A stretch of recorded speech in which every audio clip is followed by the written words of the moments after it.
بسم الله الرحمن الرحيم. السلام عليكم ورحمة الله وبركاته. பெருமதிப்பிற்கும் மரியாதைக்கும் உரிய எல்லாம் வல்ல அல்லாஹ்வின் நல்லடியார்களே, இந்த நிகழ்ச்சியில் இஸ்லாமும் அரசியலும் என்ற தலைப்பு எனக்கு வழங்கப்பட்டுள்ளது. இந்தியாவின் 15வது மக்களவை தேர்தல் சூடு பிடித்திருக்கிற இந்த நேரத்தில் வழங்கப்பட்டிருக்கிற மிக பொருத்தமான தலைப்பு. பொதுவாகவே உலகில் காணப்படுகிற மதங்கள், சித்தாந்தங்கள், கடவுளின் பெயரால் உருவாக்கப்பட்டிருக்கிற கொள்கைகள் என்று சொன்னால் அவைகள் அனைத்துமே கடவுளை வணங்கி வழிபடுவது எவ்வாறு, கடவுளுக்கு தொண்டு செய்வது எவ்வாறு என்பதை மாத்திரம்தான் உலகத்திலே சொல்லிக் கொண்டிருக்கின்றன. ஆனால் இஸ்லாமிய மார்க்கம் இந்த உலகத்திலே காணப்படுகிற எல்லா விதமான மதங்களுக்கும் கொள்கைகளுக்கும் அப்பாற்பட்டதாக மனித வாழ்க்கையின் எல்லா விதமான பிரச்சனைகளுக்கும் தீர்வை மிக அழகாக சொல்லித் தந்து கொண்டிருக்கிறது. அந்த அடிப்படையில் தான் மனிதன் அவனது வாழ்க்கையிலே தவிர்க்க முடியாமல் சந்திக்கக்கூடிய அரசியலை பற்றியும், அதிலே அரசியல் நடத்துகிறவர்கள் செய்யக்கூடிய கடைபிடிக்க வேண்டிய ஒழுங்குமுறைகளை பற்றியும் இஸ்லாம் நமக்கு மிக அழகாக சொல்லித் தந்திருக்கிறது. உலகத்தில் இந்த அரசியல் செய்யக்கூடியவர்கள், அரசியல் நடத்துகிறவர்கள் பெரும்பாலும் இன்றைக்கு விமர்சனத்திற்கு உட்பட்டவர்களாக, பல நிலைகளில் சாதாரண மக்களை விட, பொதுமக்களை விட தரம் தாழ்ந்தவர்களாகத்தான் அவர்களுடைய வாழ்க்கை இன்றைக்கு அமைந்திருப்பதை பார்க்கிறோம். குறிப்பாக சொல்வதாக இருந்தால், அரசியல் என்ற சொல் கூட கெட்ட வேலைகளுக்கும், பிறரை கவிழ்ப்பதற்கும், அடுத்தவர் கழுத்தை அறுப்பதற்கும் பயன்படுத்துகிற ஒரு கெட்ட சொல்லாக அவன் அரசியல் செய்கிறான் என்று புழக்கத்திலே நாம் கூட பேசிக் கொண்டிருக்கிறோம். அவன் செய்யற வேலை, அவன் பாலிடிக்ஸ் பண்ணிக்கிட்டு இருக்கிறான் என்றெல்லாம் இந்த அரசியல் என்ற சொல்லை கூட ஒரு தகாத வேலைக்கு பயன்படுத்துகிற அளவிற்கு உலக அரங்கில் எங்கு பார்த்தாலும் பார்க்கக்கூடிய இடங்களில் எல்லாம் நடைபெறக்கூடிய எல்லா விதமான அரசியல் காட்சிகளும், அரசியல் நிகழ்வுகளும் தரம் தாழ்ந்தவையாக, மோசமானவையாக, விமர்சனத்திற்கு உட்பட்டவையாக, கீழ்த்தரமானவையாக கருதப்பட்டுக் கொண்டிருப்பதை, நடந்து கொண்டிருப்பதை பார்க்கிறோம். ஆனால் இஸ்லாம் காட்டித் தரக்கூடிய அரசியல், அந்த இஸ்லாத்திலே நமக்கு சொல்லித் தந்த அண்ணலம் பெருமகனார் நபிகள் நாயகம் ஸல்லல்லாஹு அலைஹி வஸல்லம் அன்னவர்கள் ஒரு மிகச்சிறந்த ஆன்மீக தலைவராக இருந்ததோடு மாத்திரமல்லாமல் அற்புதமான அரசியல் வழிகாட்டியாகவும் நமக்கு வாழ்ந்து சென்றிருக்கிறார்கள். அவர்களுடைய வாழ்க்கையை ஆய்வு செய்து பார்த்தால் அரசியல்வாதிக்கு என்னென்ன இலக்கணங்கள் இருக்க வேண்டுமோ, ஒரு அரசியல் என்பது எப்படிப்பட்ட இலக்கணங்களை கொண்டிருக்க வேண்டுமோ அத்தனை இலக்கணங்களையும் 100% பொதிந்த ஓர் அரசியல்வாதியாகவும், பொதிந்த ஓர் அரசியலையும் அல்லாஹ்வின் தூதர் நமக்கு வழிகாட்டி தந்து சென்றிருப்பதை திருமறை குர்ஆனிலும் நபிகள் நாயகத்தினுடைய போதனைகளிலும் நம்மால் தெரிந்து கொள்ள முடிகிறது.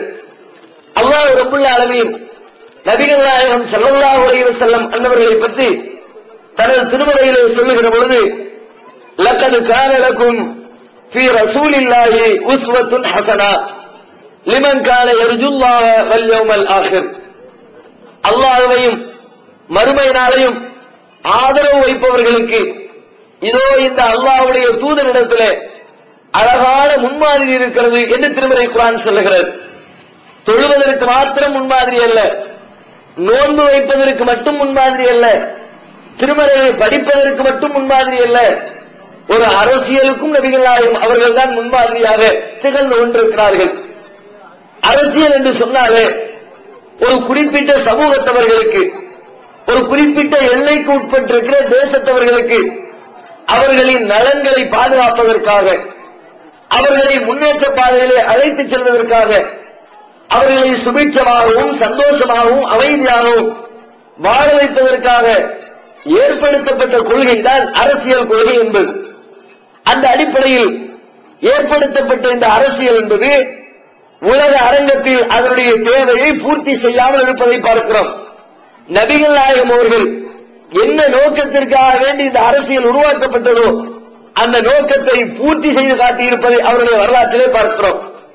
உதாரணத்துக்கு சொல்வதாக இருந்தால், அரசியல் என்பது மிக பரந்துபட்ட பல்வேறு தளங்களில் பல்வேறு கோணங்களில் பார்க்கப்படுகிற ஒரு காரியமாக இருந்தாலும் மனிதர்களுக்கு அத்தியாவசியமாக கருதப்படுகிற ஒரு சில பிரச்சனைகளை மாத்திரம் நபிகள் நாயகம் அவர்கள் அந்த பிரச்சனைகளில் எவ்வாறு அரசியலை நடத்தி சென்றிருக்கிறார்கள், எவ்வாறு ஒரு சிறந்த அரசியலை அரசாங்கத்தை உலகத்திற்கு வழங்கி இருக்கிறார்கள் என்பதை நாம் பார்க்க முடியும்.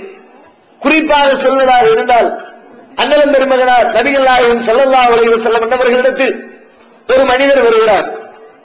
அதி இப்னு ஹாத்திம் என்று சொல்லப்படுகிற நபி தோழர் சொல்கிறார், நாங்கள் அல்லாஹ்வுடைய தூதரின் சபையில் அமர்ந்திருந்தோம். அப்பொழுது ஒரு மனிதர் வந்தார். வந்தவர்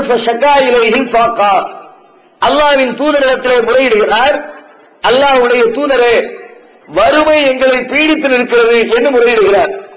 ஒரு நல்ல அரசியல் நல்ல அரசாங்கம் நடைபெறுகிறது என்று சொன்னால் அந்த அரசின் குடிமக்கள் அனைவருமே தங்களின் தேவைகளை, குறிப்பாக வயிற்று தேவை, உணவு, உடை, இருப்பிடம், இவைகள் அனைத்தையும் அந்த மக்கள் திருப்தியாக பெற்று வாழ்க்கை நடத்த வேண்டும். எங்கே அப்படிப்பட்ட வாழ்க்கையை மக்கள் அனுபவிக்கிறார்களோ அந்த வாழ்க்கை, அந்த அரசுதான், அவர்களை ஆளக்கூடிய அரசியல்வாதிகள் தான் மிகச் சிறந்த அரசியல்வாதிகள் என்று நாம் எடுத்துக்கொள்ள முடியும். அந்த அடிப்படையில் உலகத்தில் இன்றைக்கு எங்கு பார்த்தாலும் வறுமை தாண்டவமாடுகிறது. எல்லா நாட்டிலும் ஏழை எளிய மக்களுடைய எண்ணிக்கை நாளுக்கு நாள் அதிகரித்துக் கொண்டே போகிறது.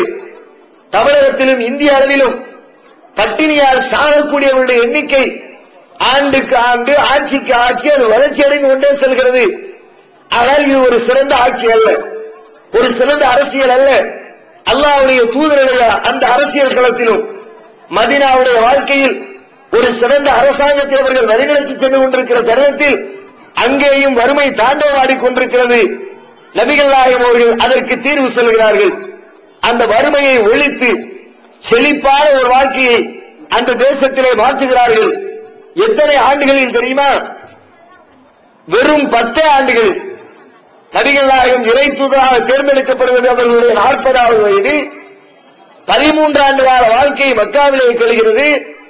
பிறகு மக்காவிலிருந்து ஹிஜ்ரத் செய்து மதீனாவிற்கு இடம்பெயர்கிறார்கள். மதீனாவிலே 10 ஆண்டு காலம் வாழ்கிறார்கள். இந்த 10 ஆண்டு கால வாழ்க்கையில் தான் ஒரு அரசியல் வாழ்க்கைக்கான முன்னுதாரணத்தை வாழ்ந்து காட்டுகிறார்கள். அந்த 10 ஆண்டு கால வாழ்க்கையில் 20 ஆண்டு, 30 ஆண்டு, 40 ஆண்டு, 50 ஆண்டு, 100 ஆண்டு, 150 ஆண்டு என்று சொல்லி அரசியல் நடத்தியும் வறுமையை ஒழிக்காத கட்சிகளுக்கு இடையிலே வெறும் 10 ஆண்டுகள் அல்லாஹ்வுடைய தூதர் அரசியல் நடத்துகிறார்கள், அரசாங்கம் நடத்துகிறார்கள்.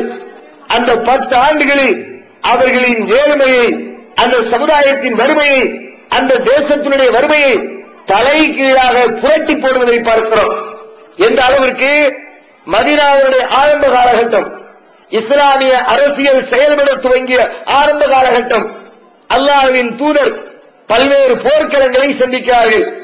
அதிலே ஒரு போர்க்களம் உஹது போர்க்களம். இஸ்லாமிய வரலாற்றில் நடைபெற்ற மிகப்பெரிய போர்களில் 2வது இடத்தை பிடிக்கக்கூடிய உஹது போர்க்களம். அந்த உஹது போர்க்களத்தில் ஒரு நபித்தோழர் கொல்லப்படுகிறார். முஸ்அப் இப்னு உமைர் ரலியல்லாஹு அன்ஹு என்ற நபித்தோழர் அந்த போர்க்களத்திலே எதிரிகளால் கொல்லப்பட்டு ஷஹீதாகிறார்கள். மரணமடைந்து கிடக்கிற அந்த சடலத்தை முறையாக கஃனிட்டு அடக்கம் செய்ய வேண்டும். அவரிடத்தில் ஆடைகளை தேடி பார்க்கிறார்கள். ஒரே ஒரு ஆடை, ஒரே ஒரு போர்வை மாத்திரம்தான் அவரிடத்தில் எஞ்சி நிற்கிறது. அந்த போர்வையை வைத்துக் கொண்டு அவரை கஃன் செய்து அடக்கம் செய்யலாம் என்று முயற்சி செய்கிற பொழுது அந்த போர்வையை கொண்டு தலையை மூடினால் கால் தெரிகிறது, காலை மூடினால் தலை தெரிகிறது. நபி அவர்களிடத்திலே வருகிறது கம்ப்ளைண்ட், அல்லாஹ்வுடைய தூதரே, இது மாதிரி அவருக்கு கஃன் பண்ணுவதற்கு ஆடை இல்லை, காலை மூடினா தலை தெரியுது, தலையை மூடினா கால் தெரியுது, என்ன செய்யறதுன்னு கேட்கிறார். அவர் ரசூலுல்லாஹி ஸல்லல்லாஹு அலைஹி வஸல்லம் சொல்கிறார்கள், அவருடைய ஆடையை வைத்து தலையை மூடுங்கள், கால் பகுதிக்கு இளந்தை இலையை கொண்டு காலை மூடி அடக்கம் செய்து விடுங்கள். ஒரு தோழர் இருக்கிறார், அந்த தோழருடைய அடக்கத்திற்கு ஒரு கஃன் ஆடை தேவைப்படுகிறது. அந்த ஆடை கூட அந்த சமுதாயத்தால் கொடுக்க முடியவில்லை. அந்த அளவிற்கு அந்த சமுதாயம் வறுமையினுடைய எல்லை கோட்டை தாண்டி நிற்கிறது. இன்றைக்கு வறுமை கோடு வறுமையினுடைய எல்லை கோடு என்று சொல்கிறார்கள். வறுமை கோடு போட்டு வைத்திருக்கிறார்கள். அவர்கள் கூட அன்றாட தேவைகளுக்கு உணவு கிடைக்கிறது, அன்றாட தேவையை பூர்த்தி செய்து கொள்வதற்கு வாய்ப்பு இருக்கிறது. ஆனால் நபிகள் நாயகத்தினுடைய காலத்திலே வாழ்ந்த தோழர்கள், அவர்களுடைய ஆட்சியின் கீழ் வாழ்ந்த குடிமக்கள், அந்த ஆட்சியின் ஆரம்ப காலகட்டத்தில் வாழக்கூடிய வாழ்க்கையினுடைய முறை என்ன? வறுமை கோட்டிற்கு கீழே அதல பாதாளத்தில் உண்பதற்கு உணவில்லாமல் ஒரு நாள், 2 நாள், 3 நாட்கள் வயிற்றிலே கற்களை கட்டிக்கொண்டு கந்தக் என்ற யுத்தம் நடைபெறுகிறது. நபி தோழர்கள் எல்லாம் பசியால் உடல் சுருண்டு போகிறார்கள். அல்லாஹ்வுடைய தூதரத்திலிருந்து, அல்லாஹ்வுடைய தூதரே நாங்கள் பசியோடு இருக்கிறோம் என்று சொல்லி தமது வயிற்றை மூடியிருந்த ஆடையை தூக்கி காட்டுகிறார்கள். உள்ளே வயிற்றின் சூட்டை, உஷ்ணத்தை, பட்டினியாக இருக்கும்போது சூடாயிருந்த வயிறு, அந்த உஷ்ணத்தை குறைப்பதற்காக கூழாங்கற்களை வைத்து கட்டியிருக்கிறார்கள். குளிர்ச்சிக்கு ஒரு கல்லை வைத்து கட்டிக்கொண்டு காட்டுகிறார்கள், பசியோடு இருக்கிறோம், சாப்பிட்டு நாட்கள் கடந்து விட்டது. அல்லாஹ்வுடைய தூதர் தன்னுடைய ஆடையை உயர்த்தி காட்டுகிறார்கள். நீங்கள் ஒரு கல்லை கட்டினால் எனது வயிற்றிலே 2 கல்கள் கட்டுகிற அளவிற்கு நான் உங்களை விட பட்டியலிலே போராட்டம் நடத்திக் கொண்டிருக்கிறேன். இந்த அளவிற்கு ஒரு நபி தோழர் இருக்கிறார். அவருக்கு கஃன் செய்வதற்கு ஆடை இல்லை, உண்பதற்கு உடை இல்லை. சாம்ராஜ்யத்தினுடைய அதிபதி, ஒரு மிகப்பெரிய ஜனாதிபதி, ஆன்மீகத்தினுடைய தலைவர், மற்ற மக்கள் எல்லாம் பட்டினி கிடக்கிறார்கள் என்று முறையிடுகிற பொழுது உங்களை விட நான் பட்டினி கிடக்கிறேன் என்று சொல்லக்கூடிய நிலைமை. இன்னும் சொல்வதாக இருந்தால், ஒரு நாள் அல்லாஹ்வுடைய தூதர் வெளியிலே வருகிறார்கள் வீட்டை விட்டு. அந்த நேரத்தில் அவருடைய தோழர் அபூபக்கரும் வீட்டை விட்டு வெளியிலே வருகிறார். உமர் ரலியல்லாஹு அன்ஹு அவர்களும் வெளியிலே வருகிறார்கள். நபிகள் நாயகம் கேட்கிறார்கள், என்ன பிரச்சனை, எதுக்காண்டி இந்த நேரத்தில் வீட்டை விட்டு வெளியில வந்திருக்கிறீங்க? அப்ப அவர்கள் சொல்கிறார்கள், பசியால் இருந்தோம், பசியில தாங்க முடியும், தூக்கம் வரல, வீட்டுக்குள்ள இருக்க முடியல, சாப்பிடுவதற்கு ஏதாவது கிடைக்காதா என்று பசியின் தாக்கத்தால் நாங்கள் வெளியிலே வந்தோம் என்று சொல்கிறார்கள். அல்லாஹ்வுடைய தூதர் சொல்கிறார்கள், அல்லாஹ்வின் மீது சத்தியமாக நானும் அந்த காரணத்திற்காகத்தான் வந்திருக்கிறேன். தமிழ்நாடு தௌஹீத் ஜமாத்தின் இஸ்லாமிய அழைப்பு பணி. தமிழ்நாடு தௌஹீத் ஜமாத்தின் ஏராளமான பணிகளில் மிக முக்கியமான பணி பிற மத மக்களுக்கு இஸ்லாத்தை எடுத்துச் சொல்வதாகும். இஸ்லாம் தீவிரவாதத்தை ஆதரிக்கிறதா, பெண்ணடிமைத்தனத்தை ஆதரிக்கிறதா, பலதார மனத்தை ஆதரிப்பது ஏன் என்பன போன்ற எண்ணற்ற சந்தேகங்களுக்கு விடையாக இஸ்லாம் ஓர் இனிய மார்க்கம் எனும் நேரடி கேள்வி பதில் நிகழ்ச்சிகள், இஸ்லாத்தையும் முஸ்லிம்களையும் பற்றிய தவறான எண்ணங்களை களையும் இந்நிகழ்ச்சி தமிழகமெங்கும் நூற்றுக்கணக்கில் நடத்தப்பட்டு வருகின்றன. இந்நிகழ்ச்சி பிற மாநிலங்களிலும் வெளிநாடுகளிலும் நடந்து வருகின்றன. இது போன்ற நிகழ்ச்சியின் மூலம் ஏராளமானோர் இஸ்லாத்தை தழுவி வருகின்றனர். இது மட்டுமல்லாது, இஸ்லாத்தை அறிந்து கொள்ள விரும்பும் பிற மத மக்கள் ஒரு அஞ்சல் அட்டை அனுப்பினால் போதும், திருக்குரான் மொழிபெயர்ப்புகள், இஸ்லாமிய நூல்கள் மற்றும் பல ஆடியோ வீடியோ சிடிக்கள் என இலவசமாக அனுப்பி வைக்கப்படுகின்றன. மனிதனுக்கேற்ற மார்க்கம் இஸ்லாம் மட்டுமே என்பதை நிரூபித்திட பிற மத அறிஞர்களுடன் பல்வேறு விவாதங்கள், புதியதாக இஸ்லாத்தை ஏற்றுக்கொண்டவர்களுக்காக சேலத்தில் ஆண்களுக்கும் பெண்களுக்கும் என தனித்தனி பயிற்சி மையங்கள், இஸ்லாத்தை தழுவியதை அதிகாரப்பூர்வமாக்கும் அபிடவிட், கெசட்டில் பெயர் மாற்றம், கத்னா செய்தல் மற்றும் பயிற்சிக்கு தேவையான திருக்குரான் மொழிபெயர்ப்புகளுடன் கூடிய பாட நூல்கள், உணவு, உடை, தங்கும் இடம், மருத்துவம் என இன்னும் பல அத்தியாவசிய பொருட்களை இப்பயிற்சி மையத்தில் வழங்குவதுடன் பயிற்சி மையத்திற்கு வருவதற்கும் பயிற்சி முடிந்து செல்வதற்கும் போக்குவரத்து செலவுகள், இவை அனைத்தும் முற்றிலும் இலவசமாகவே வழங்கப்பட்டு வருகின்றன. எந்த வெளிநாட்டு அரசிடமிருந்தோ அல்லது எந்த வெளிநாட்டு நிறுவனங்களிடமிருந்தோ உதவிகளை பெறுவதில்லை என்பதை கொள்கையாக கொண்டுள்ளது தமிழ்நாடு தௌஹீத் ஜமாத். எனவே மறுமையில் மகத்தான கூலியை பெற்றுத்தரும் இந்த அரிய பணிக்கு உங்களது ஜகாத் மற்றும் நன்கொடைகளை வாரி வழங்குவீர். உங்களது நன்கொடைகளை டிடியாகவோ, செக்காகவோ, மணி ஆர்டராகவோ அனுப்பலாம். டிடி அனுப்புபவர்கள் தமிழ்நாடு தௌஹீத் ஜமாஅத், வங்கி கணக்கு எண் 78827487, இந்தியன் வங்கி, மண்ணடி கிளை என்ற பெயரில் எடுத்து அனுப்ப வேண்டிய முகவரி தமிழ்நாடு தௌஹீத் ஜமாஅத், மாநில தலைமையகம் 30, அரண்மனைக்காரன் தெரு, மண்ணடி, சென்னை 1. போன் 0442215226. தோழர்களே, இஸ்லாமிய சமுதாயத்து பெரியவர்களை சிந்தித்து பாருங்கள். அல்லாஹ்வுடைய தூதருடைய மதீனத்து வாழ்க்கையின் ஆரம்ப காலகட்டம் எப்படிப்பட்ட கீழ்நிலையில் பொருளாதாரத்தில் அதல பாதாளத்தில் கிடந்தது என்று பாருங்கள். பசியினால் தூக்கமில்லாமல் வீட்டிற்குள் அமர்ந்திருக்க இயலாமல் பசி நோக்குவதற்கு வழி கிடைக்காதா என்று வெளியிலே வந்து ஜனாதிபதியும் அவருடைய தோழர்களும் பெருமையை சுற்றித் திரிகிற அளவிற்கு அந்த சமுதாயம் பொருளாதாரத்திலே கீழ்நிலையில் இருந்தது. அப்படிப்பட்ட சமுதாயத்தை மிகச் சிறந்த பொருளாதார திட்டத்தை நடைமுறைப்படுத்துகிறார்கள். எப்படிப்பட்ட பொருளாதார திட்டம்? இறைவனின் புறத்திலிருந்து அறிமுகப்படுத்தப்படுகிறது ஜக்காத் என்ற பொருளாதார திட்டம். அவர்களுடைய ஆட்சியினுடைய நிலப்பரப்பு விரிவடைகிறது. பல்வேறு பகுதிகளில் செல்வந்தர்கள் இருக்கிறார்கள். பண வசதி படைத்தவர்களிடமிருந்து குறிப்பிட்ட தொகைக்கு மேல் இருந்தால் 2.5% பொருளாதாரத்தை பெற்று அந்த பணத்தை கொண்டு ஏழை எளிய மக்களுடைய தேவையை பூர்த்தி செய்கிறார்கள். ஜக்காத் என்ற அந்த பொருளாதார திட்டத்தை நடைமுறைப்படுத்துகிறார்கள். நாட்கள் செல்ல செல்ல செல்ல அவர்களுடைய மரணத்திற்கு முன்பு அவருடைய இறுதி காலகட்டத்தில் நிலைமை தலைகீழாக புரட்டப்படுகிறது. எந்த அளவிற்கு நிலைமை மாறுகிறது என்று சொன்னால், ஒவ்வொரு தனி மனிதனும் வாங்கிய கடனை அவன் சார்பிலே அடைக்கிற அளவிற்கு பொருளாதாரத்திலே தன்னிலை ஏற்படுத்துகிறார்கள். நபிகள் ஸல்லல்லாஹு அலைஹி வஸல்லம் ஒரு மிகச்சிறந்த சமுதாயத்தை, பொருளாதாரத்திலே தன்னிலை பெற்ற ஒரு சமுதாயத்தை நபிகள் நாயகம் அவர்கள் தம்முடைய அரசியல் யுக்தியால் அல்லாஹ்வுடைய சட்டத்திட்டத்தின் வழிகொண்டு அவர்கள் நடைமுறைப்படுத்தி காட்டியதை பார்க்கிறோம். அவரிடத்தில் சொல்லுகிறார்கள், வந்து முறையிட்டார் ஒருத்தர், அல்லாஹ்வுடைய தூதரே வறுமையாக இருக்கிறது என்று சொன்னாரு.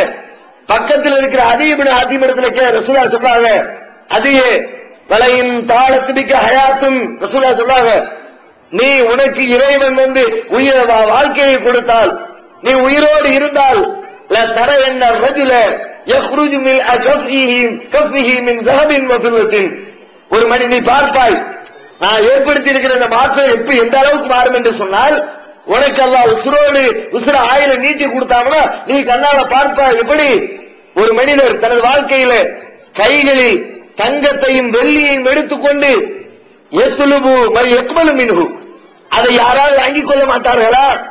யாராவது தர்மம் பெறுகிறவர்கள் கிடைக்க மாட்டாரா என்று சொல்லி அவர் அப்படியே தேடி திரிவார்.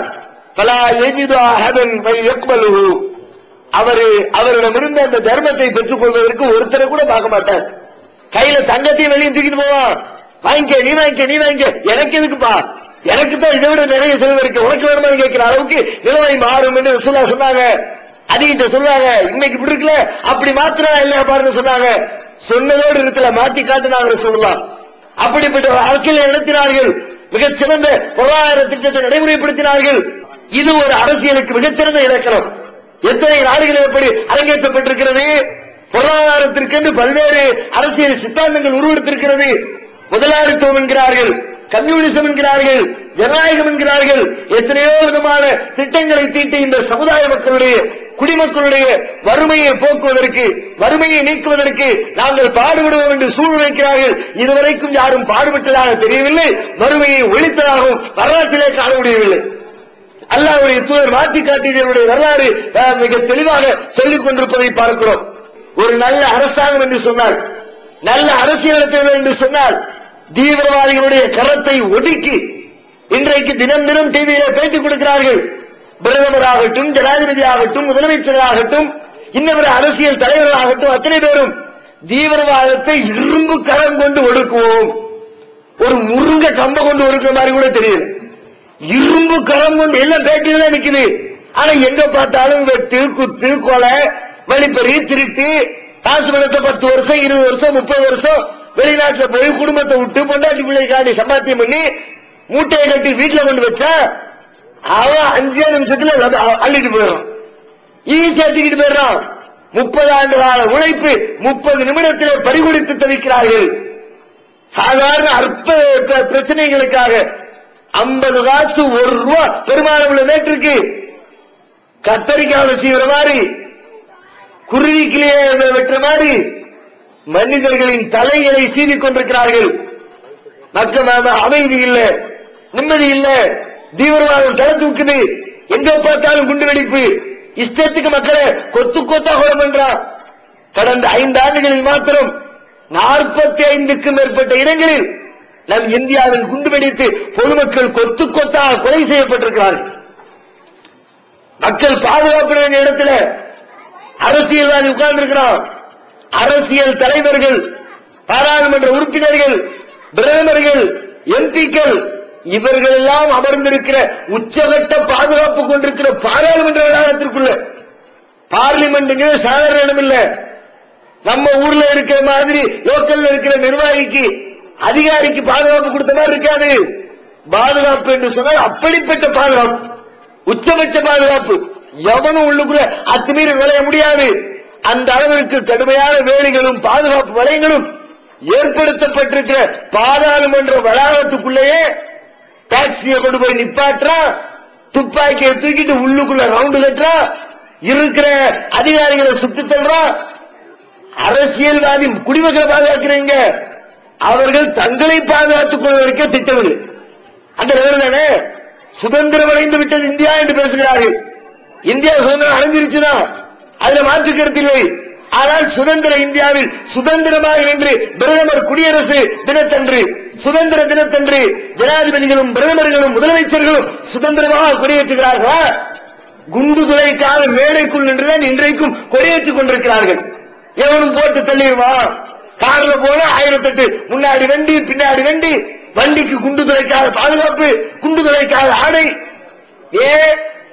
நபிகள் நாயகம் அவர்களுடைய தேசம் எப்படி, அவர்கள் அந்த தேசத்திற்கும் தனக்கும் கொடுத்திருந்த பாதுகாப்பு நிலைமை எப்படி? சாதாரண போகிற சொல்லலாம். இங்க யாரு வந்தாலும் சரி எல்லாத்துக்கும் பாதுகாப்புக்கு மேல பாதுகாப்பு இன்னும் சொன்னா, எதிர்கட்சி தலைவி ஜெயலலிதாவுக்கு இன்னைக்கு என்ன பண்ணி இருக்கிறாங்க? பாதுகாப்பு அதிகப்படுத்தி இருக்கிறாங்க. தீவிரவாதிகளுடைய தாக்குதல், இவரை தாக்குவதற்கு திட்டமிட்டிருக்கிறார் என்று சொல்லி மத்திய அரசாங்கத்திடமிருந்து, மத்திய அரசுடைய உளவு பிரிவிலிருந்து தகவல் வந்திருக்கிறது. அந்த அடிப்படையில் பாதுகாப்பு பலப்படுத்தப்பட்டிருக்கிறது. அவ்வளவு பாதுகாப்பு. அல்லாஹ்வுடைய தூதருடைய லெவல் என்ன தெரியுமா? நீங்க ஆட்சி செய்கிறீர்கள், இந்த ஆட்சிகளை எல்லாம் விட பல ஆயிரக்கணக்கான மடங்கு, பல நூற்றுக்கணக்கான மடங்கு மிகப்பெரிய எல்லை, மிகப்பெரிய ஆட்சி பரப்பை நிர்வாகம் செய்து கொண்டிருந்த ஜனாதிபதி சர்வ சாதாரணமாக தெருவில் நடந்து செல்கிறார். குண்டு துளைக்காத சட்டை இல்லை, குண்டு துளைக்காத மேடை இல்லை, குண்டு துளைக்காத கார் பவனி இல்லை, அதற்கு முன்னாடியும் பின்னாடியும் துப்பாக்கி என்று நிற்கக்கூடிய காவலர்கள் இல்லை.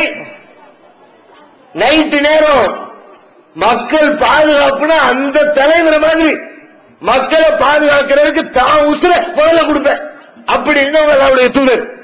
ஒரு நாள் திடீரென்று சப்தம் வெளியில இருந்து கேட்குது. என்னடா திடீர்னு சப்தம்? எதிரிகள் யாரும் வந்துட்டாங்களா? இது ஒரு மாதிரியே இருக்குது. மக்கள் எல்லாம் பீதியோடு இரவு நேரத்தில் வீடுகளை விட்டு வெளியில இருந்து நிற்கிறார்கள். வெளியில வந்து சப்தம் என்ற திசையை நோக்கி பார்த்து கொண்டிருக்கிறார்கள். என்ன நடந்துச்சு? என்ன சப்தம்?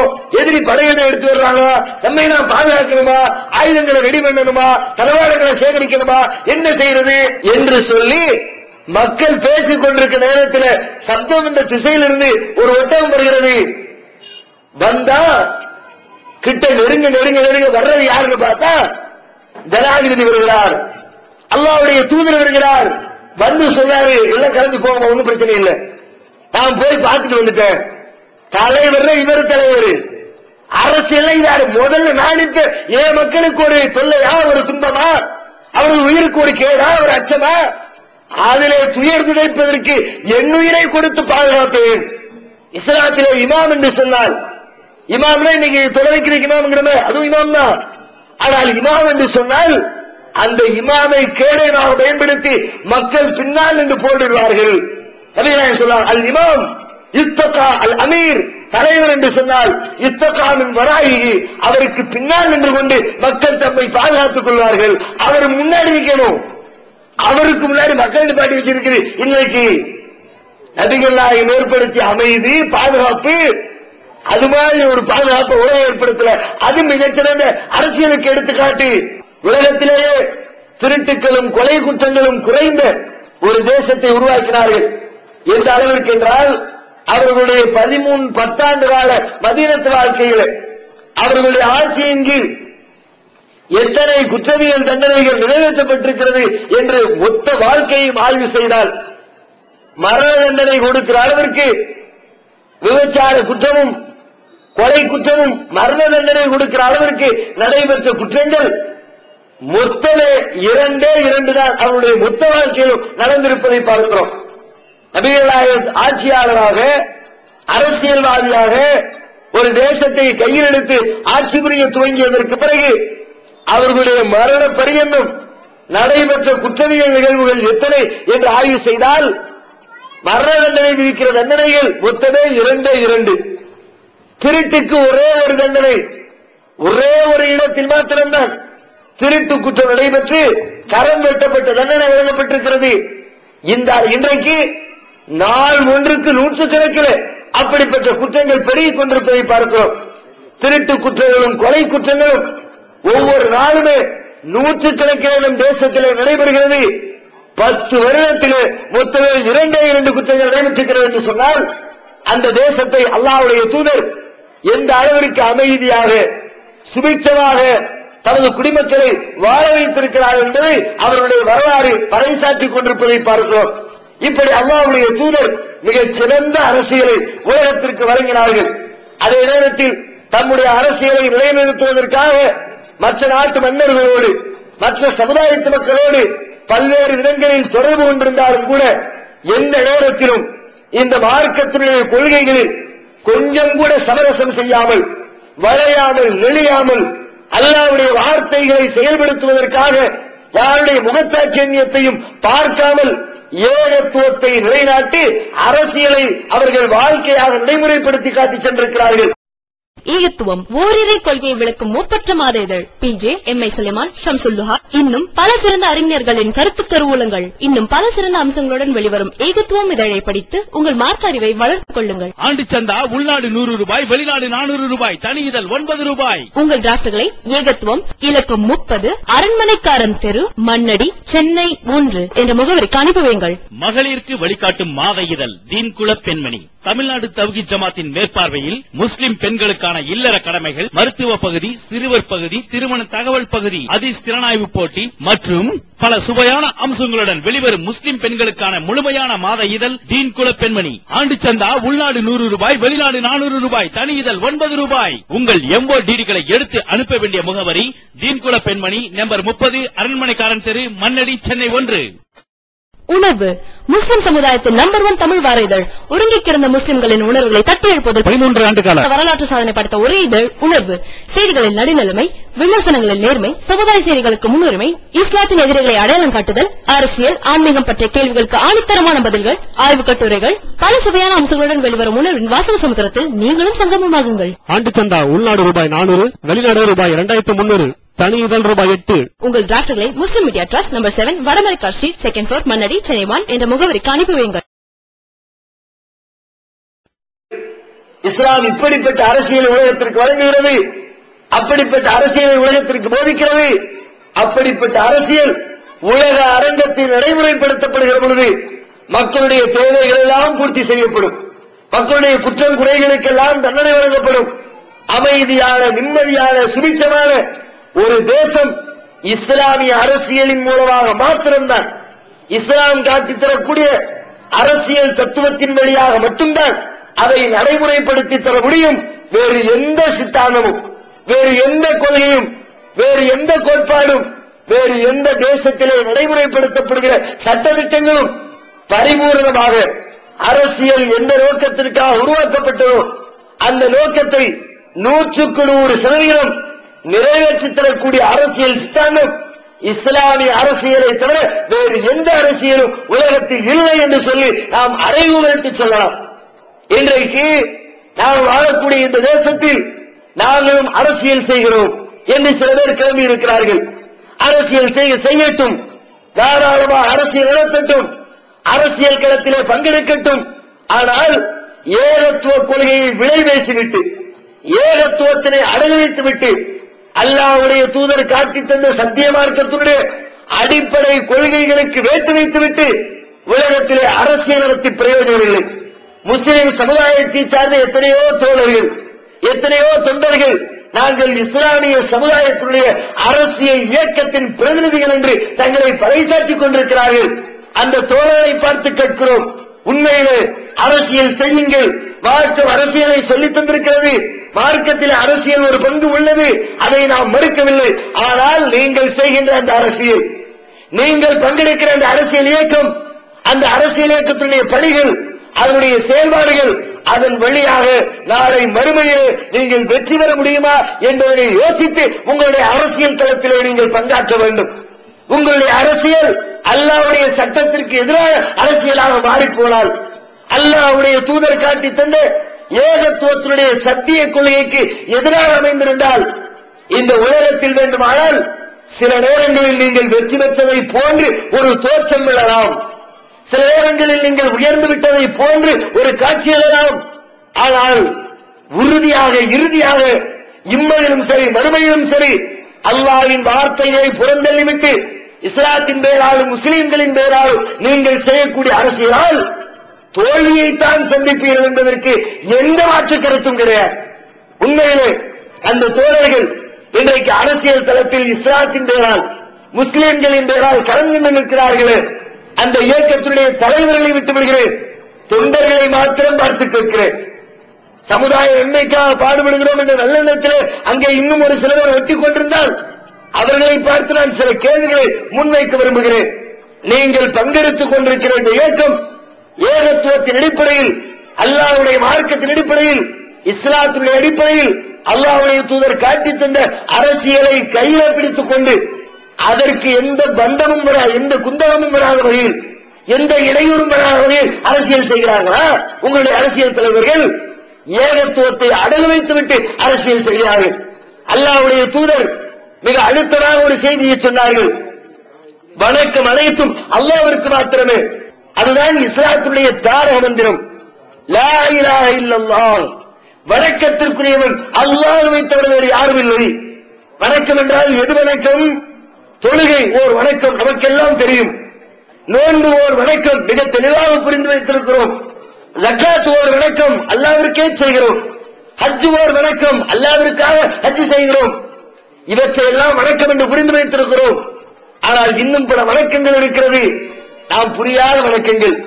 அல்லாஹ்வுடைய தூதர் வணக்கம் என்று சொல்லித் தந்திருக்கிறார்கள், அதை வணக்கம் என்று தெரியாத காரணத்தினால் அப்படிப்பட்ட வணக்கங்களை அல்லாஹ்வை தவிர்த்து வேறு யார் யாருக்கெல்லாமோ நாம் செய்து கொண்டிருக்கிறோம்.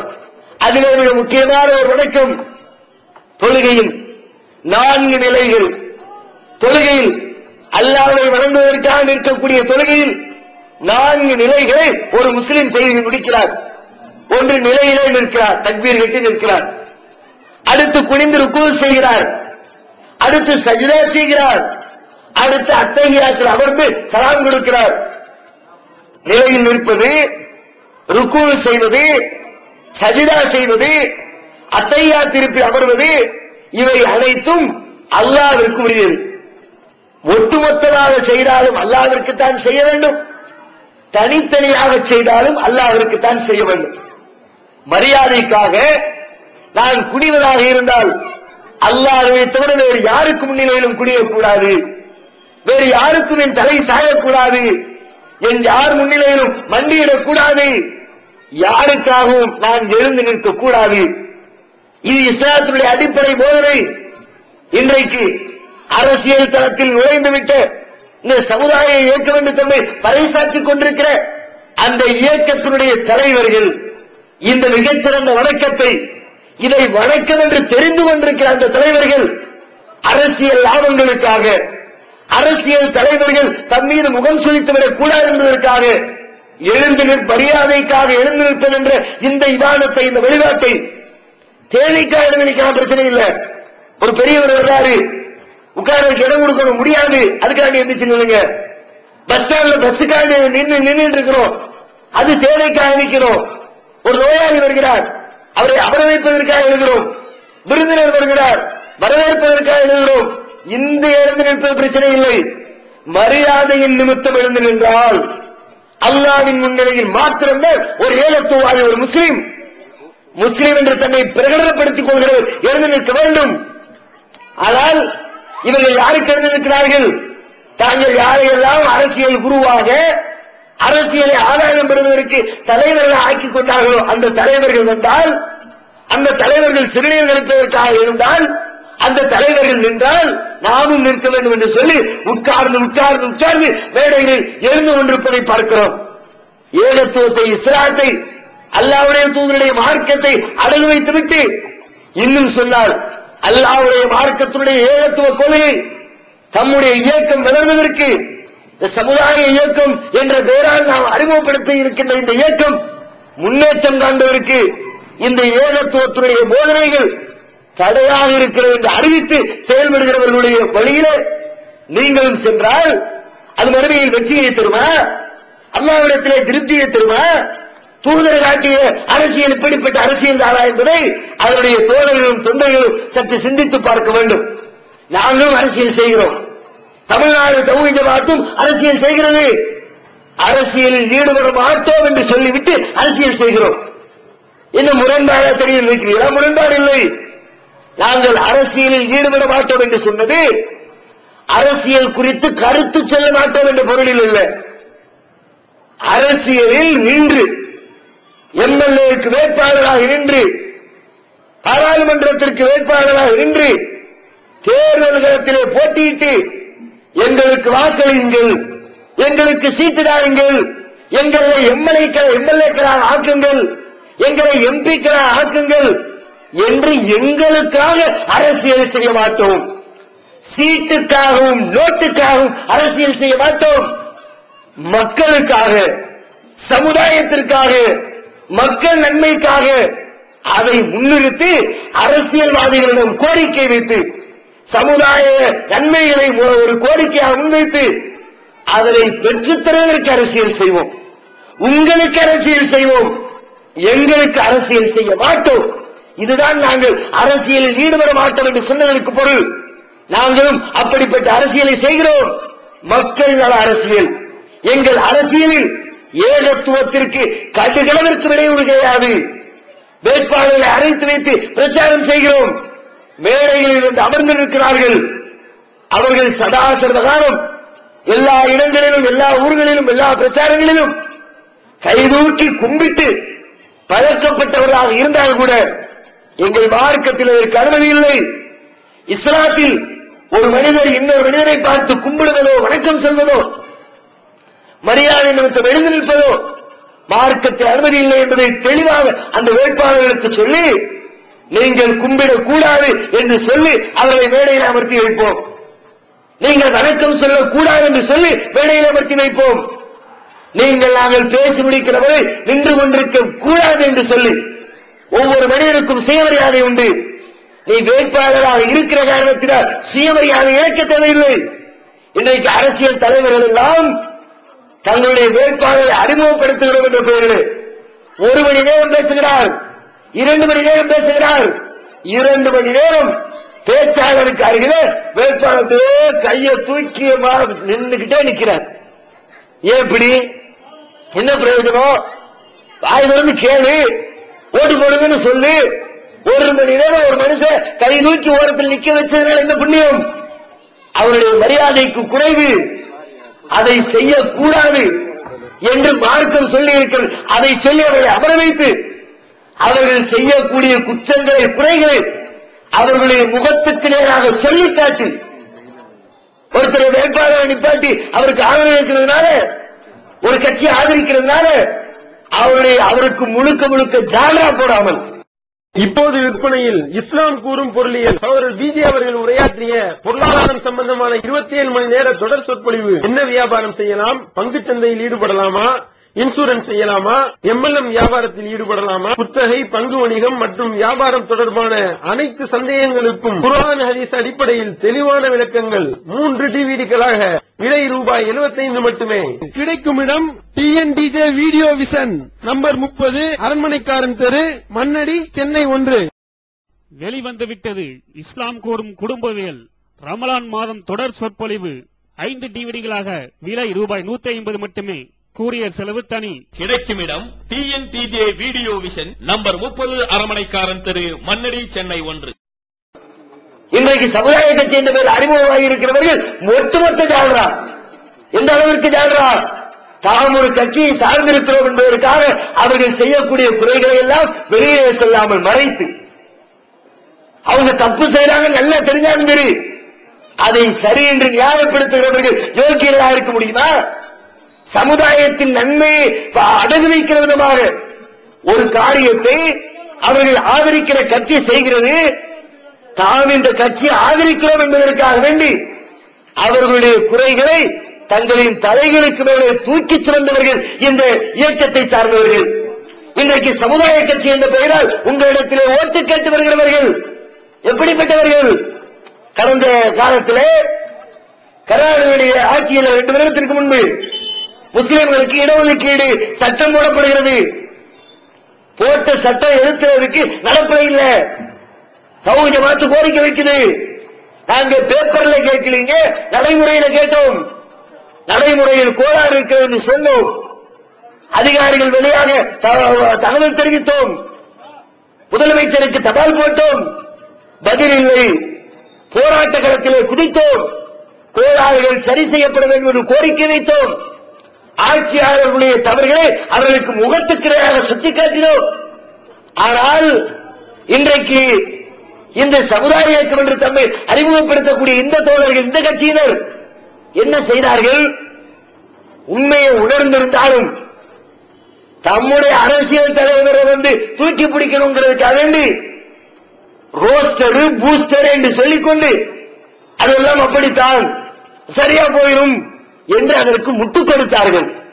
இடஒதுக்கீடு நிலைமை எப்படி ஆயிடுச்சு? கருணாநிதியை பதில் கொஞ்ச நாளைக்கு கூட பார்த்துட்டு நம்முடைய போராட்டங்களை கவனிச்சுட்டு, ஆமா உண்மையில தப்பு நடந்திருக்குது, அதிகாரிகள் தப்பு பண்ணிட்டாங்க, நான் சரி செய்ய சொல்றேன், அதுக்கு ஏற்பாடு பண்றேன்னு இன்றைக்கு சரி செய்து விட்டார். கருணாநிதி ஒத்துக்கொள்கிறார், முதலமைச்சர் ஒத்துக்கொள்கிறார், நான் இட்ட ஆணையில அதிகாரிகள் குளறுபடி செய்தார்கள் என்று. ஆனா அவங்களுக்கு கூஜா தூக்கி இவர்கள் இல்ல இல்ல ஒன்னும் தப்பு நடக்கல, இவர்கள் சமுதாய இயக்கத்தவர்களா, இது சமுதாயத்தை முன்னிறுத்தி அரசியல் செய்கிறவர்களா, மக்களுக்காக பாடுபடுகிறவர்களா? கேட்ட என்ன பேச்சு?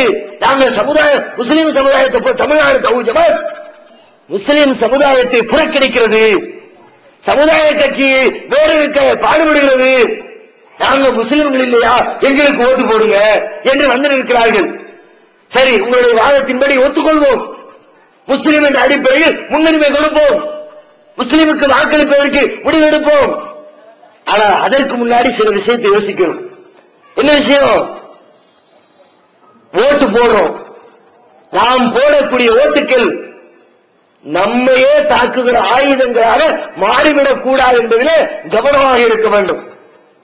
நாம ஓட்டு போட்டு அது நமக்கே எதிராக முடிந்து விட்டால், ஓட்டு என்பது மிகச்சிறந்த ஆயுதம், விலை மதிப்பற்ற ஒரு ஆயுதம். அந்த ஆயுதத்தை பயன்படுத்தி சமுதாயத்திற்கு நன்மை கிடைக்க பாடுபடலாம். அதே ஆயுதத்தை விவரம் புரியாமல் கத்தியை பயன்படுத்துற டாக்டர் கையில் இருந்துச்சுன்னா ஆபரேஷனுக்கு யூஸ் ஆகும், தீவிரவாதி கையில் இருந்தா அடுத்தவங்க கொலை செய்யறதுக்கு யூஸ் ஆகும். விவரம் தெரியாத குழந்தைகள் கையில் கிடைச்சா அது தன்னைத்தானே குத்தி காலி செய்வதற்கு உபயோகப்படும். அந்த கத்தி யார் கரத்திலே கொடுக்க ஓட்டு என்பது கத்தியை போன்று இருபுறமும் கூர்மையாக இருக்கிற கத்தி யார் கையிலே கொடுப்பது, அதை நாம முதல்ல தீர்மானிக்கணும். இன்றைக்கு யாருக்கு வாக்களிக்க வேண்டும் என்பதை தீர்மானிப்பதை விட யாருக்கு வாக்களிக்க கூடாது என்பதை மிக தெளிவாக ஒரு முஸ்லிம் தீர்மானிக்கணுமே. மத்திய அரசுல அங்கம் வகிக்கக்கூடிய கட்சி ஆட்சி அமைக்கிற பலம் பொருந்திய மிகப்பெரிய கட்சிகளாக 2 கட்சிகள் போட்டியிடுகிறது. ஒரு பக்கம் பாரதிய ஜனதா மதவாத கட்சி முஸ்லிம்களை வேறெடுத்து வழிபாட்டு தளத்தை இடித்து தள்ளி குஜராத்திலே 3000த்திற்கும் மேற்பட்ட முஸ்லிம்களை படுகொலை செய்து இன்னும் பல ஊர்களில் அதே போன்று நடத்துவதற்கு திட்டம் தீட்டிக் கொண்டிருக்கிற பாரதிய ஜனதா ஒரு காலமும் மத்தியிலே ஆட்சியில் வந்துவிடக் கூடாது, அதுக்கு நம்முடைய ஓட்டு துணை புரிந்துவிடக் கூடாது. அதில் எல்லாம் தெளிவா இருக்கிறோமா இல்லையா? எந்த முஸ்லிமுக்காக மாற்று கருத்து இருக்குமா? பிஜேபிக்கு நம்ம ஓட்டு போக கூடாது, நாம போடக்கூடிய ஓட்டு பிஜேபிக்கு பலம் சேர்க்க கூடாது, எல்லாத்துக்கும் தெரிஞ்ச ஒரு உண்மை. இன்னைக்கு தமிழகத்தை பொறுத்தவரைக்கும் மத்திய அரசிற்கு தேர்தல் நடைபெற்றாலும் தமிழகத்தில் அதற்கு முட்டுக் கொடுக்கக்கூடிய கட்சிகள் 2 கட்சிகள். ஒரு பக்கம் திமுக கூட்டணி, இன்னொரு பக்கம் அதிமுக தலைமையில் இருக்கிற கூட்டணி. இப்போ இந்த திமுகவை பொறுத்தவரை தமிழ்நாடு தௌஹீத் ஜமாத் திமுகவை ஆதரிக்க வேண்டும் என்று நிலைப்பாட்டை எடுத்திருக்கிறது. திமுகவிற்கு வாக்களிக்க வேண்டும் என்று சொல்லி ஒரு முடிவை தமிழ்நாடு தௌஹீத் ஜமாத் எடுத்திருக்கிறது. காரணம் என்ன தெரியுமா? நம்முடைய ஓட்டு எந்த காரணத்தை கொண்டும் பாரதிய ஜனதாவை ஆட்சியில் அமர்த்துவதற்கு நேரடியாகவோ மறைமுகமாகவோ துணை புரிந்துவிடக் கூடாது. இப்ப நீங்க திமுகவுக்கு போடணும்னு வச்சுக்குவோம். திமுகவுக்கு போடாம யாருக்கு போட்டாலும் சரி, உங்க சமுதாய கட்சியின் பேர்ல வளம் பெறக்கூடிய இவர்களுக்கு போட்டாலும் சரி, யாருக்கு போட்டாலும் அது பாரதிய ஜனதாவுடைய கருத்தை தான் வலுப்படுத்தும். எப்படி? எதிரணி திமுகவுக்கு எதிராக இருக்கிற அதிமுக. அதிமுகவுடைய சமீபத்திய ஸ்டேட்மெண்ட் என்ன? இன்னைக்கு லெவலுக்கு பிஜேபியுடன் கூட்டணி இல்ல, ஆனால் தேர்தலுக்கு பிறகு வாய்ப்பு வந்தால் பயன்படுத்திக் கொள்வோம். அதிமுக பொதுச் செயலாளருடைய பத்திரிகையாளர் சந்திப்பில் கேட்கப்பட்ட கேள்விக்கு பதில் என்ன? இன்னைக்கு நாங்க பாமகவோட கூட்டணி, மதிமுகவோட கூட்டணி, தேர்தலில் ஜெயித்ததுக்கு பிறகு யார் எந்த கூட்டணியில் இருப்பீங்க? யாருக்கு நீங்க ஒத்துழைப்பு கொடுப்பீங்க? யாரு ஆட்சியில் ஒருத்தருக்கு பாடுபடுவீங்க? யாருக்கு தூக்கி முட்டு கொடுப்பீங்கன்னா அந்த மாதிரி நேரடியா சொல்லுங்க. நேரடியா சொன்னா பிஜேபி நேரடியா வார்த்தை சொன்னா சிறுபான்மையினுடைய ஒட்டுமொத்த ஓட்டுகளை மேற்கொள்வதற்காக வேண்டி மறைமுகமான வார்த்தைகள் சொல்கிறார் பாரதிய ஜனதா தான். அந்த அங்க தெளிவா ஸ்டேட்மெண்ட் தெளிவாயிடுச்சு, பிக்சர் கிளியர் ஆயிடுச்சு. திமுகவின் கருத்தை வெளிப்படுத்துவதா அதிமுகவின் கருத்தை வெளிப்படுத்துவதா? திமுகவுக்கு ஓட்டு போட்டா காங்கிரஸ் கை ஓங்குகிறது. திமுகவுக்கு ஓட்டு போடாம திமுகவுடைய கரங்கள் தொய்வடைந்தால், திமுக தோல்வியடைந்தால் யாருடைய வெற்றிகள் வெளிவகுக்கும்? யாருடைய பலத்தை கூட்டும்? அதிமுகவுடைய பலத்தை கூட்டும். அதிமுக பலம் கூடிச்சுன்னா தானாவே பாரதிய ஜனதாவுக்கு பலம் கூடி ஆட்சி அமைப்பதற்கு வாய்ப்பு கிடைக்கும். நம்முடைய ஓட்டு யாருக்கு பயன்படணும்? பாரதிய ஜனதாவை தூக்கி வைக்கிறதுக்கு பயன்படுத்துமா?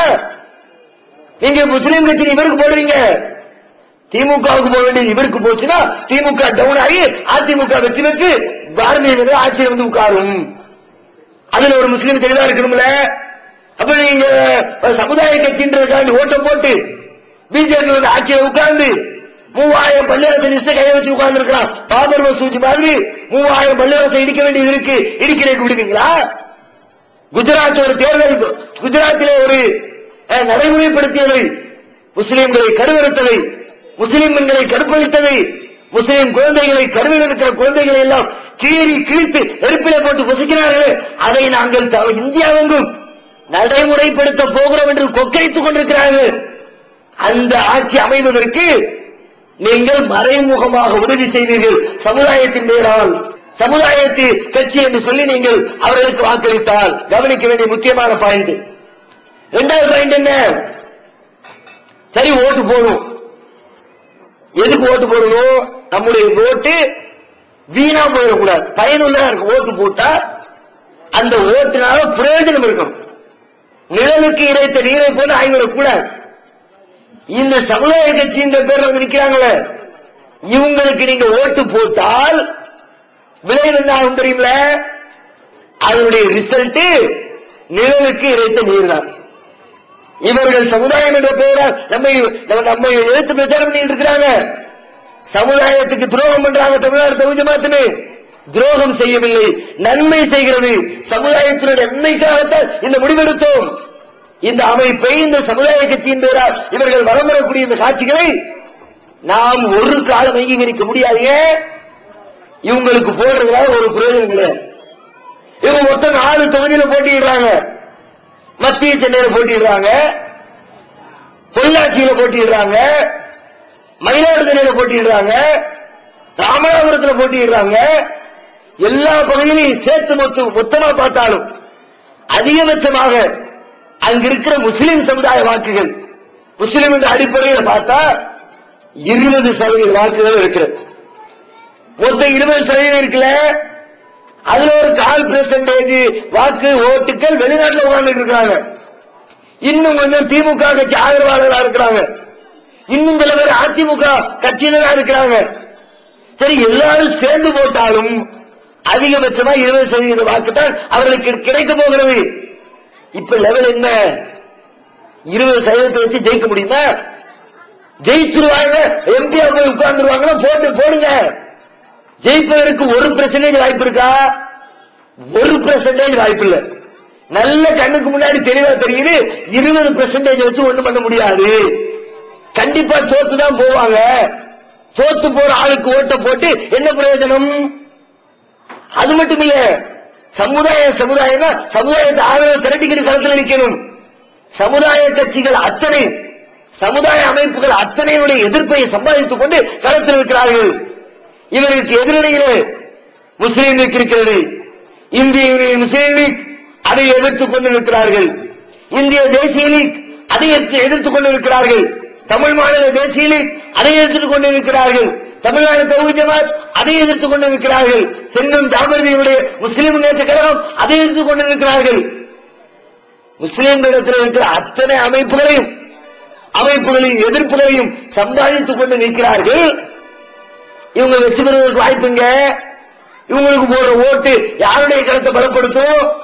சமுதாய பேர் போட முடியுமா? இன்னும் சொன்னால், நாம் எடுத்திருக்கிற இந்த முடிவு திமுகவுக்கு ஆதரவு சொன்னமே, மாமாக்க எதிர்ப்புன்னு சொன்னமே, இது நாங்கள் எப்பொழுதுமே கட்சி சார்ந்து நாம் முடிவெடுப்பதில்லை. சமுதாய நன்மைக்கு என்ன செய்யறாங்கன்னு பார்ப்போம்.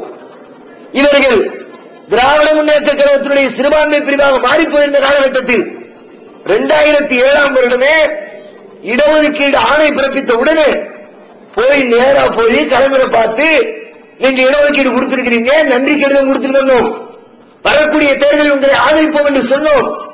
அந்த அடிப்படையில் அன்றைக்கு இவர்கள் திமுகவினுடைய கூட்டணியில் ஒரு சிறுபான்மை பிரிவாக அமர்ந்து செயல்பட்டுக் கொண்டிருந்தார்கள். இவங்க இருக்கிறாங்கன்றக்காண்டி நம்ம வெறுத்தோமா? இவங்க இருக்கிறாங்கன்றக்காண்டி நாம வாக்களிக்க மாட்டோம் சொன்னோமா? இவர்கள் எங்களுடைய பார்வை இல்லை, சமுதாயத்துக்கு நன்மை செஞ்சிருக்கிறாரு, அதான் எங்களுடைய பார்வை. இன்னும் சொன்னால், ஒரு முஸ்லீம் ஒரு கோரிக்கை வைக்கிறார், நீங்க இதை செய்ய, அதை செய்யறேன்னு. எதிராளி சொன்ன மாதிரி செஞ்சிடறாரு. முஸ்லீமும் சொன்ன மாதிரி கொடுத்த வாக்குறுதி நிறைவேற்றணுமா இல்லையா? இடஒதுக்கீடு கொடுத்தா வாக்களிப்போன்னு சொன்னோம். இன்னைக்கு இடஒதுக்கீடு கொடுத்துட்டாரு. கொடுத்ததுக்கு பிறகு பெல்ட் அடிச்சா எப்படி?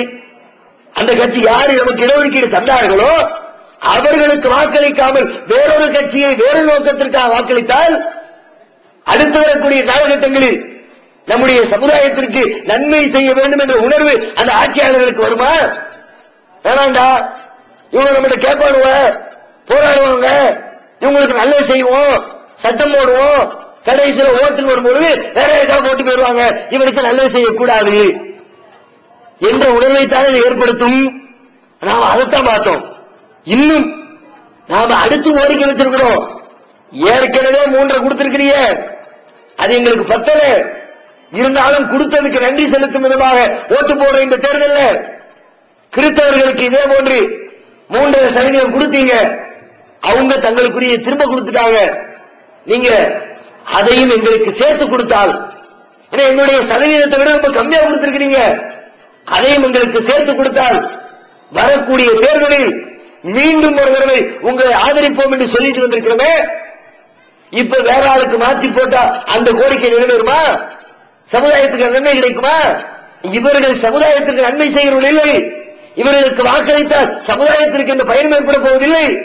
இன்னும் சொன்னால், கடந்த காலத்தில் சமுதாயத்திற்கு நன்மை செய்வதற்கு அவர்களுக்கு வாய்ப்பு கொடுக்கப்பட்டிருந்தது. அந்த வாய்ப்புகளை எல்லாம் வீணடித்தார்கள். அந்த வாய்ப்பை பயன்படுத்தி சமுதாய துரோகத்திலே ஈடுபட்டார்கள். சமுதாயத்தினுடைய காசு பணத்தை சுரண்டினார்கள். சமுதாயத்தினுடைய உரிமைகளை பறித்தார்கள். சமுதாயத்தினுடைய மிகப்பெரிய பொறுப்பு வக்ஃப் வாரியத்துடைய சேர்மன் பதவி அவர்களுக்கு வழங்கப்பட்டிருந்தது. பயன்படுத்தி என்ன செய்தார்கள்? அது ஒரு பதவி. இப்ப எம்பிஏ போய் நின்று என்னமோ சமுதாயத்துக்கு நாங்கள் செஞ்சு முடிக்க போறோம் வந்து நிக்கிறவங்க, ஏற்கனவே ஒன்று கொடுத்தாங்க வாரியம், ஒரு சேர்மன் போஸ்ட், அதை வச்சு என்ன செஞ்சீங்க? முஸ்லீம்களுக்கு உரிமை கொடுத்தீங்களா? உரிமையை பறிச்சீங்களா? முஸ்லீம்களுக்கு சலுகை செஞ்சீங்களா? அல்லது சலுகைகளை இழுத்து மூடுறதுக்காக வேலைகளை பண்ணீங்களா? வக்ஃப் வாரிய சொத்துக்களை தனியார்களுக்கு தாரை வார்த்தார்கள். அந்த பதவியை பயன்படுத்தி வக்ஃப் வாரிய சேர்மனை பயன்படுத்தி முஸ்லிம் சமுதாய தலைவர்களை, ஜமாஅத்து பெரியவர்களை, முத்தவள்ளிகளை விரட்டினார்கள். அவர்களை வரவேற்பதற்கு கார் எடுத்துக் கொண்டு நிற்க வேண்டும் என்று சொல்லி கட்டாயப்படுத்தினார்கள்.